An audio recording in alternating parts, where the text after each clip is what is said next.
Hey guys, so before we start this video, I'm just going to give a little disclaimer that there is going to be some graphic imagery in it of related to eating disorders. So if anyone is triggered or upset by these things, I will advise you not to watch. Now, I'm going to address the controversial topic of, are eating disorders a choice? And this isn't even up for discussion. This video is not a discussion of whether or not they are a choice. I'm going to tell you straight, they are not a choice. Eating disorders are not a choice. So here's another huge myth, that eating disorders are a choice. And I think this is perhaps the most damaging one that our patients have had to deal with. And we still see this when patients go to the emergency room and they get triaged really far down the priority list because the physician thinks that somehow they chose to have a ruptured esophagus or they chose to have electrolyte imbalance.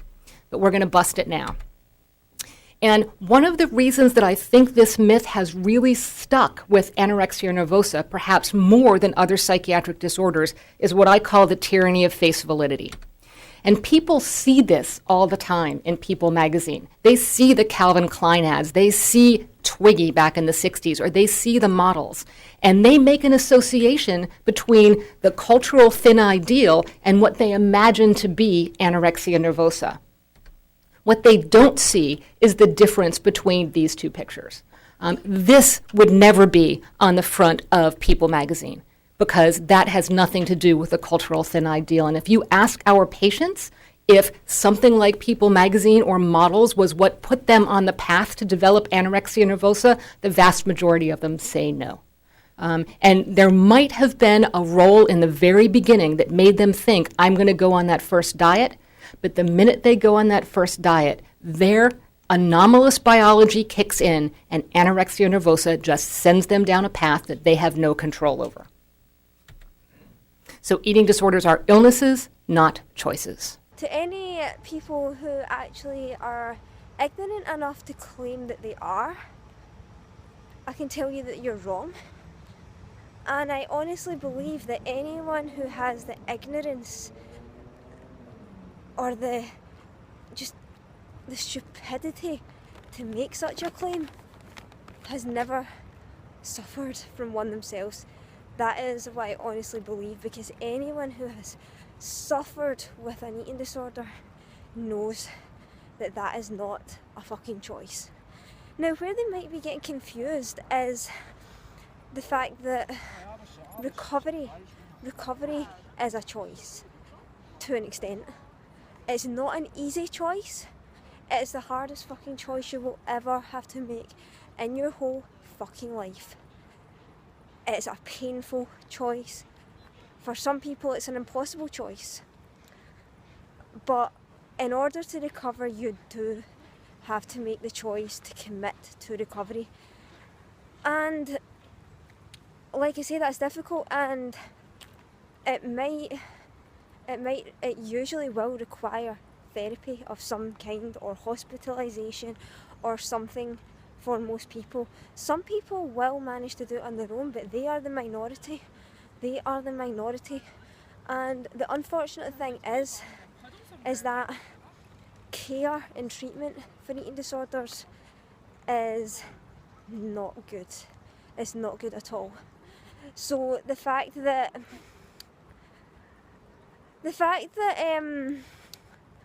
it's required and would be really, really helpful for most people, and then they don't get that's a big issue. And when people make claims that eating disorders are a choice, they're a choice of the moment, that really undermines the severity of this illness. It really does. And people like myself and others who are out there trying to get people to take eating disorders seriously and trying to improve the care and treatment available for eating disorders, that just completely undermines the work that we are doing. But these people that make these stupid fucking claims don't seem to see that. They will tell you that carving the fuck up will cure everything. That putting some sugar in your water will cure it. No, it won't. No, it won't. There was a time in my illness when I was 14. I was 14 years old and I gained up to a healthy BMI. I was 8.5 stone at a height of 5'2". So I was healthy, I was fine, everything was good, but my head, oh my god, I was fucked up in the head. My eating habits, my body image, everything that was probably one of the worst times of my life mentally. Do you know what I mean? So it didn't matter that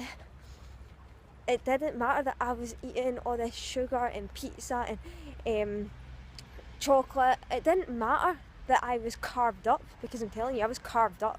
I used to eat like so much cereal at that point.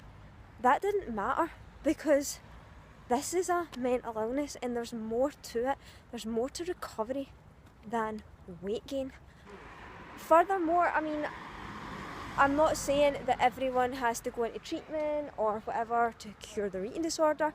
Obviously it can be helpful for a lot of people, but some people can. Some people can recover on their own, and do. Lots of people do, actually. Now, to recover from an eating disorder, it takes a lot of strength. It is a very, very difficult thing to do. And yeah, you need a lot of strength. And a lot of people, unfortunately, are not that strong. A lot of people are not strong enough to just carb the fuck up and do it. Do you know what I mean? A lot of people need more help. And because that help is not readily available, they can't recover. And this is one of the saddest things. Now, I personally know that deep down I've got the strength, and do you know what I mean? And I know I have, because I've been like fighting it for years. Okay, I've not fully recovered, but like, you know, I've fought it off for years. But a lot of people, they can't deal with the pain anymore. They can't deal with the pain of getting up every day and having to go through that battle. And that is why the leading cause of death among eating disorder sufferers is suicide. Unfortunately, it is. Because they just can't do it. They can't like muster up the strength to actually to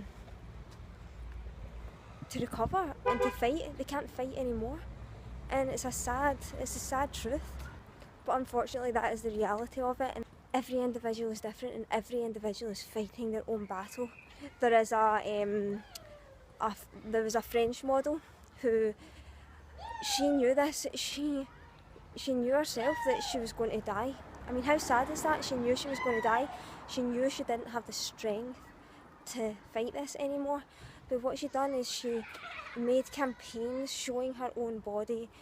You know, and it was up in billboards and everything in France for a while, showing the reality, the ugly truth of eating disorders, because she wanted to do something to help and inspire people, like, and just show the reality of eating disorders.